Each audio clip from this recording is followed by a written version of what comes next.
ராணிப்பேட்டை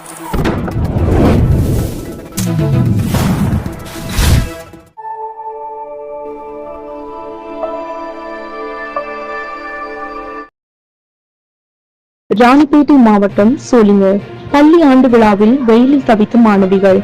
ராணிப்பேட்டை மாவட்டம் சோளிங்கரில் அரசு மகளிர் மேல்நிலை பள்ளியில் ஆண்டு விழா நடைபெற்றது. இந்த பள்ளியில் மாநில அளவில், மாவட்ட அளவில், வட்டார அளவில் போட்டிகளில் கலந்து கொண்டு வெற்றி பெற்ற மாணவிகளுக்கு பரிசளிப்பு விழாவும் ஆண்டு விழாவும் நடைபெற்றது. இந்த ஆண்டு விழாவும் சோளிங்கர் சட்டமன்ற உறுப்பினர் AM முனிரத்தினம், நகர மன்ற தலைவர் தமிழ் செல்வி, அசோகன் கலந்து கொண்டு விளையாட்டு போட்டிகளில் வெற்றி பெற்ற மாணவிகளுக்கு பரிசு தொகை மற்றும் கோப்பை வழங்கி பாராட்டினர். இதனைத் தொடர்ந்து பள்ளி மாணவிகள் கலை நிகழ்ச்சிகள், சிலம்பம், கராத்தே, நாடகம், நடனம், பாட்டு என நிகழ்ச்சிகள் நடைபெற்றது. இந்த பள்ளியில் சுமார் 2000க்கும் மேற்பட்ட மாணவர்கள் படித்து வருகின்றனர். இந்த ஆண்டு விழா நிகழ்ச்சியில் போதுமான மேற்பந்தல் அமைக்கப்படாததாலும் சுட்டெரிக்க வெயிலில் 7 மணி நேரம் அமர்ந்து நிகழ்ச்சியை கண்டு கழித்தனர்.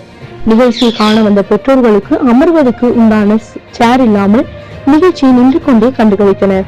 இதற்கு உண்டான ஏற்பாடுகளை பெற்றோர் ஆசிரியர் சங்கம் அடிப்படை வசதிகள் முறையாக செய்யப்படவில்லை என மாணவிகளின் பெற்றோர்கள் தெரிவித்தனர். இனிமேல் நடைபெறும் நிகழ்ச்சிகளிலாவது மாணவிகளுக்கு பெற்றோர்களுக்கும் சரியான முறையில் அடிப்படை வசதிகளை செய்து தருவார்களா என பெற்றோர்கள் கோரிக்கை வைக்கிறார்கள்.